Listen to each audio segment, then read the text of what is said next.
Para la actividad, lo que tienes que hacer es hacer tu propia constelación. Recuérdate que una constelación es un grupo de estrellas que forma una forma, que hace una forma.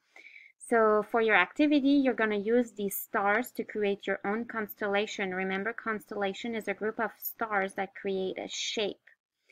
So you can use these stars and you can drag them and drop them to make a shape. Puedes usar estas estrellas y clicar y arrastrarlas para crear tu forma. Por ejemplo, yo voy a hacer una constelación y va a ser, mira, ¿qué es eso?